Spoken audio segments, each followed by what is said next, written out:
잠언 12장. 아버지 감사합니다.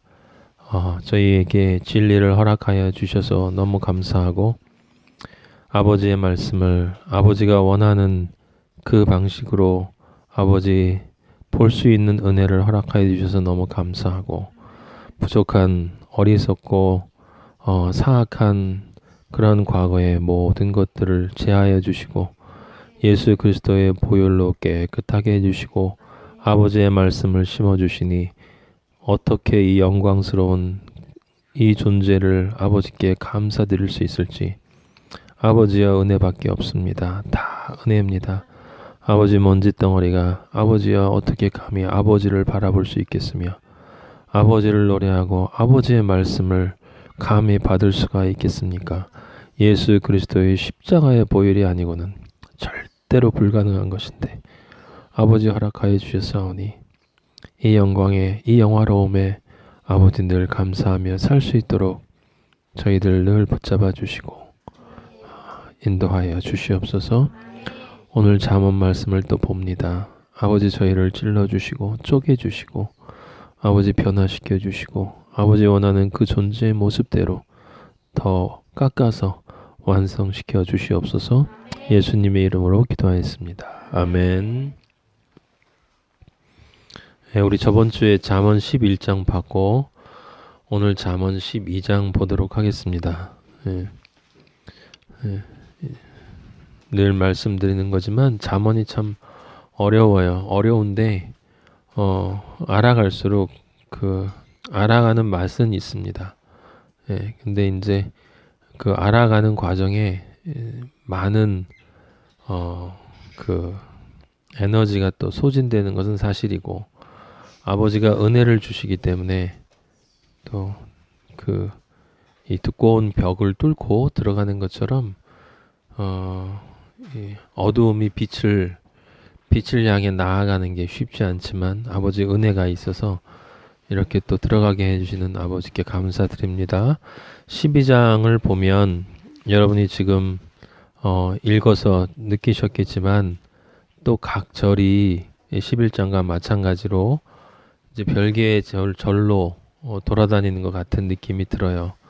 1절에는 징계에 대한 이야기가 나오고, 2절은 선과 악에 대한 이야기가 다시 또 나오고, 그리고 이 4절 보면 어진 여인에 대한 이야기가 나오고, 5절에서부터 또 의인 악인에 대한 이야기가 쭉 나오고, 그 다음에 9절에 가면은 뭐 비천이 여겨도 종을 부릴 수 있으면 좋다.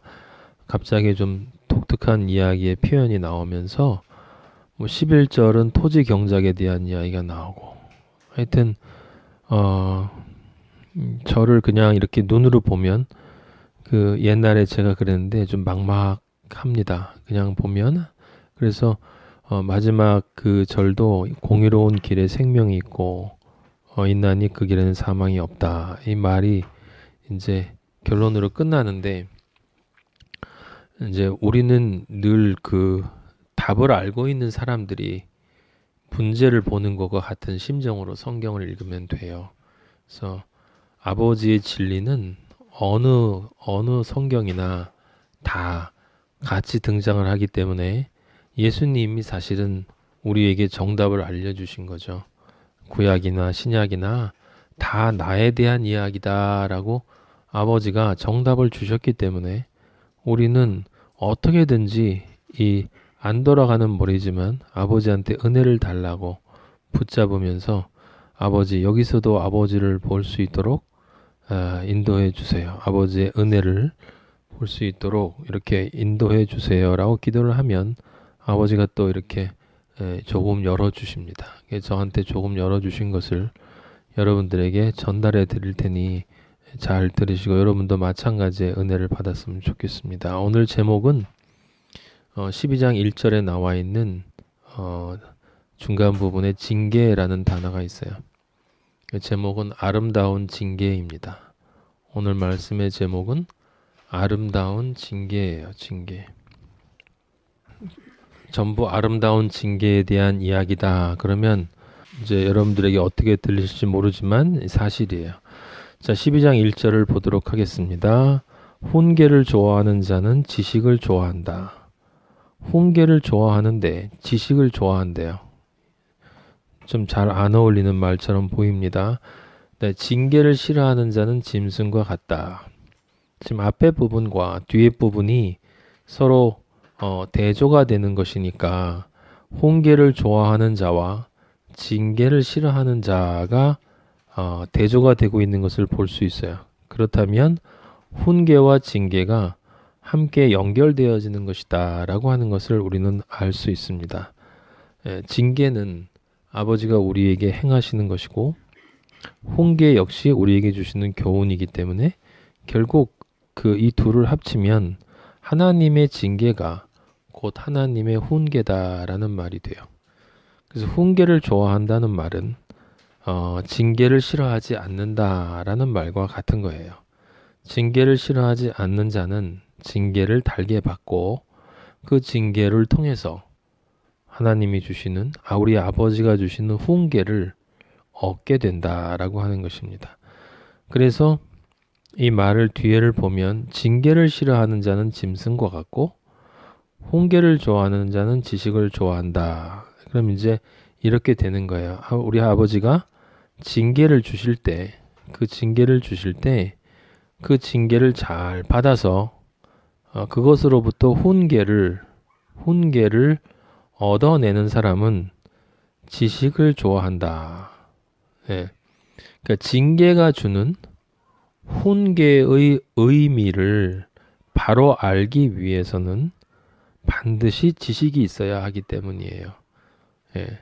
하나님 아버지가 주시는 징계가 우리에게 어떤 훈계를 의미하는지를 알기 위해서는 영적인 지식이 있어야 합니다. 그걸 우리는 언어적으로는 그리스도를 아는 가장 고상한 지식이다 라고 이야기를 해요. 당연히 그 징계와 훈계의 과정은 그리스도를 아는 가장 고상한 지식과 연결되어질 수밖에 없다. 그리스도를 아는 지식이 있어야만 징계로부터 훈계를 아버지가 원하는 방식으로 얻어낼 수 있다. 그런데 그렇게 할 수 있는 사람만이 영적으로 동물과 같은 상태에서 예수 그리스도와 연합하여 성령으로 연합하여 진정한 사람이 된 존재이기 때문에 당연히 그것을 싫어하는 자는 짐승이 되는 거예요. 짐승으로 남아있는 거예요. 아직 사람이 되지 못했다라고 하는 것이고 그는 사람이 되지 못한다라는 것은 여자가 될 준비가 되어 있지 않다라고 하는 것이고 여자가 되지 않는다라는 뜻은 곧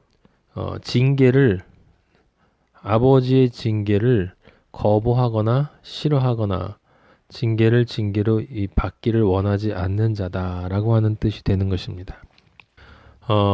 하나님 아버지가 우리에게 징계에 대해서 아버지가 우리에게 지식을 알아야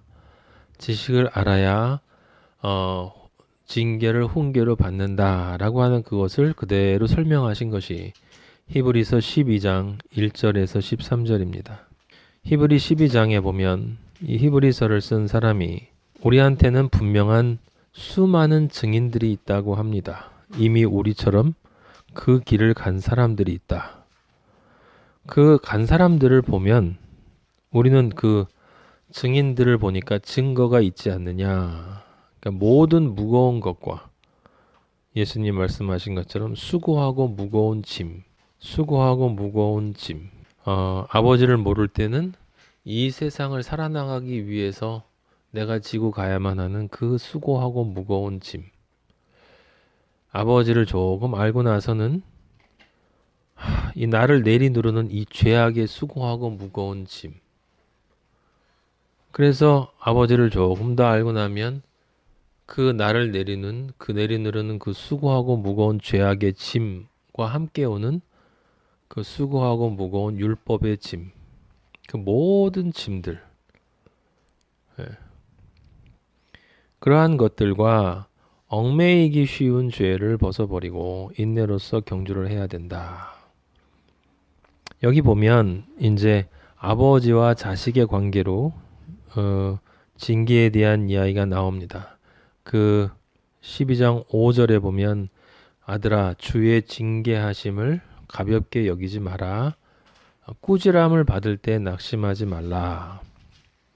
그러니까 징계는 징계고 우리 잠언에서 꾸지람을 받는다라고 하는 것은 이제 훈계를 받는다라고 하는 것이고 낙심이라고 하는 것, 낙심이라는 말이 있고 그리고 밑에 보면 피곤이라는 말이 있어요. 이 징계를 받으면 우리에게 나타나는 증상이 있습니다. 그것은 피곤이고 낙심이에요. 나와 있지 않지만 이제 슬픔도 있고 여기 슬픔도 있어요. 12장 11절에 보면 즐거워 보이지 않고 슬퍼 보이나. 징계를 받으면 피곤하고 낙심이 되고 그리고 슬픔이 있다라고 하는 것입니다. 당연히 그건 이제 우리가 그것을 통해서 계속 나아가면 고통과 절망으로 나아갈 수 있어요. 그게 우리 히브리서 12장이 이야기하는 징계의 증상이에요. 근데 징계를 왜 하나님 아버지가 하시는가라고 하는 걸 여러분들이 생각을 해봐야 된다. 여기 지금 징계는 6절에 보시는 것처럼 사랑 때문에 하는 거다. 징계는 사랑이다. 사랑인데 그냥 사랑이 아니죠. 우리는 이 사랑이 어떤 사랑인지를 잘 알고 있어요. 이 사랑은 자비의 사랑이에요. 자비의 사랑.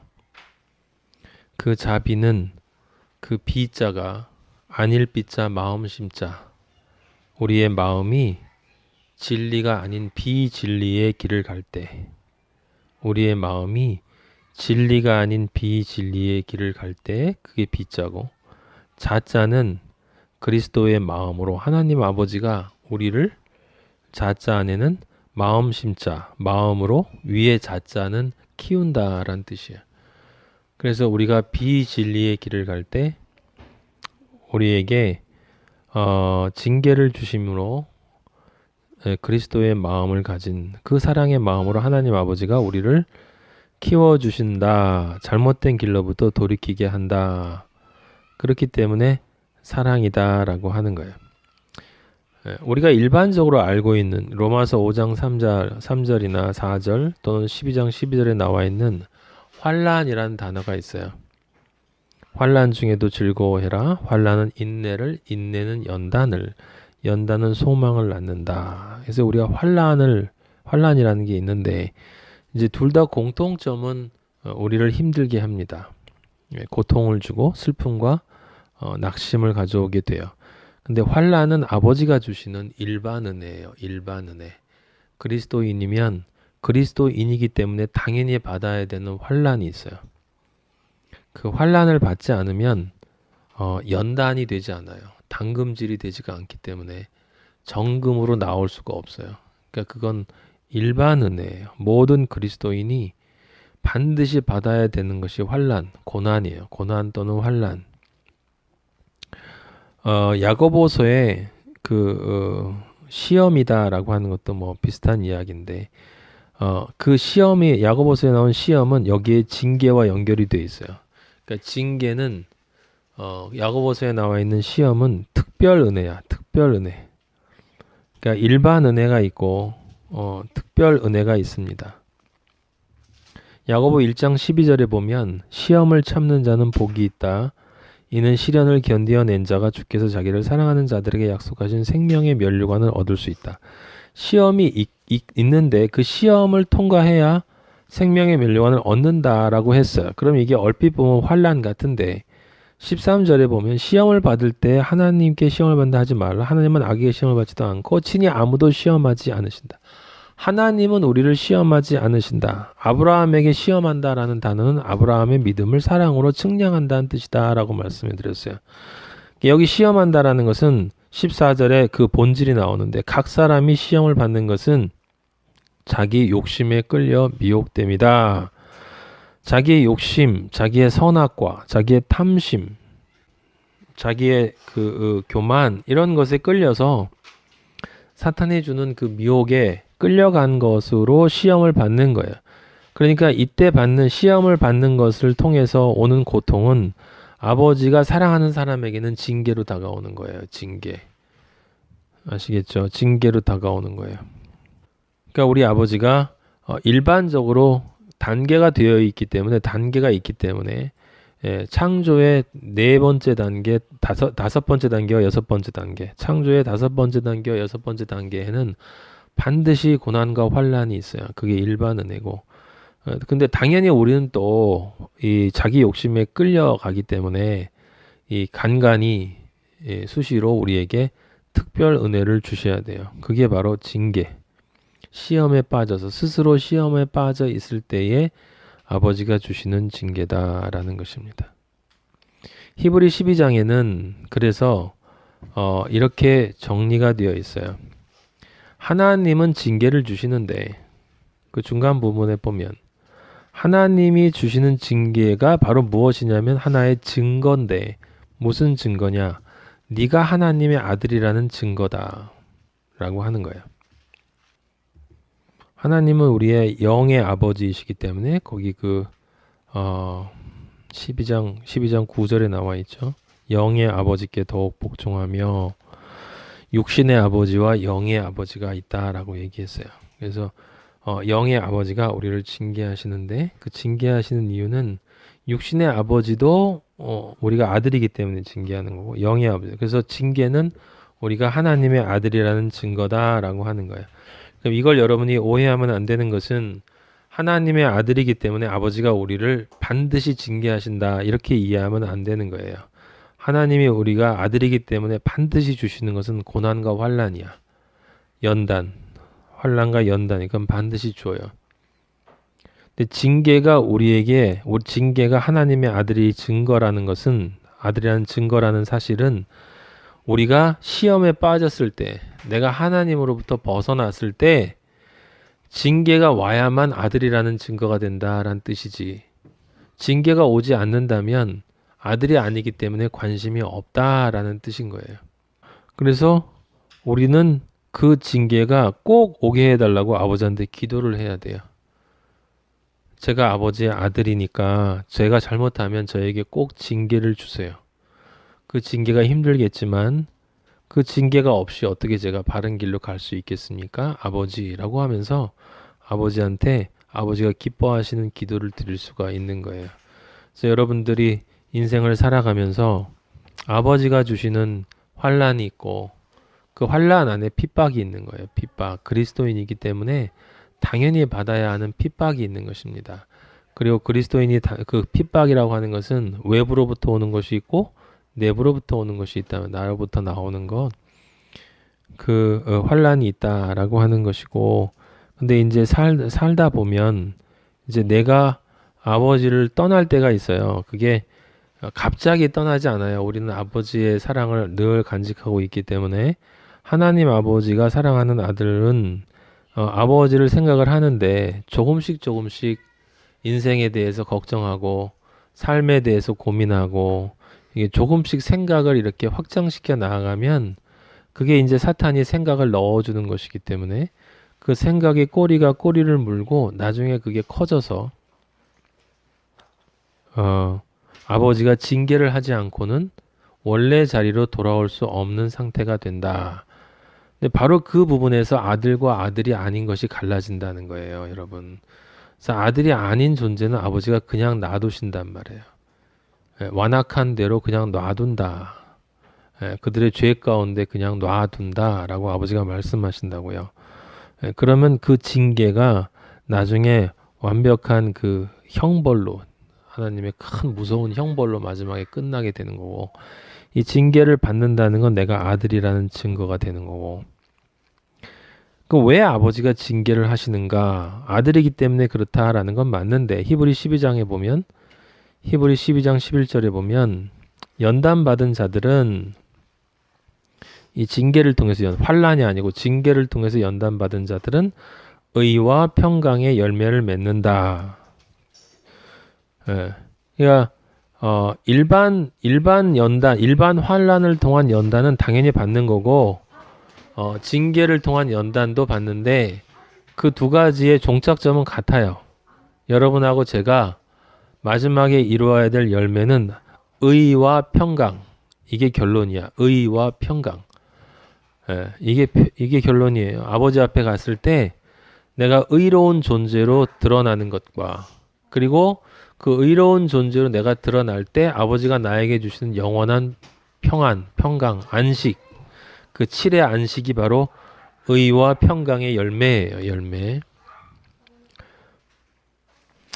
그러면 뒤집어서 생각해서 우리가 이제 분명하게 이해할 수가 있는 거죠. 아버지로부터 우리에게 징계가 오는 이유는 내가 아들이 맞다면 시험이나 고생이 아니고 징계가 오는 것이 맞다면 그건 내가 지금 의와 평강의 열매에서 열매를 맺는 그 길에서 벗어났기 때문이다. 내가 지금 그 길에서 벗어났기 때문이다 라는 거예요. 그래서 그 징계가 왔을 때 그리고 환란이 왔을 때 우리는 우리 자신이 회개할 것이 있는가를 살펴봐야 되는 것이고 그러면 이제 그게 징계가 되는 것이고 아버지 앞에 내가 바르게 삶을 살고 있는데 그럼에도 불구하고 내가 다양한 관점에서 다양한 방향으로부터 공격이 오고 고생이 오고 고통이 온다면 그건 아버지가 나에게 허락하신 환란이기 때문에 그 환란을 당해서 믿음과 연단을 통해 소망이 나타날 때 내가 한 단계 더 업그레이드 되는 거예요. 어린 아기가 장성하게 성장을 해야 되기 때문에 환란이 없으면 성장이 되어지지 않는다라는 거예요. 인간의 육체도 우리 요엘이 다혜를 보면 어린아이들이 몸이 자랄 때 밤에 아파해요. 고통스러워하고 키가 클 때 그래야만 키가 크기 때문에 키가 크니까 아파하는데 그렇게 밤새 아파하고 나면 또 아침에 보면 좀 더 큰 것 같은 그렇게 조금씩 우리 눈에 보이지 않지만 참 신기하잖아요. 예. 하루 이틀 일주일 이주일로 보면 전혀 차이가 없는데 언젠가 보면 완전히 커 있는 모습을 볼 수 있어요. 우리 영의 세계도 그래요.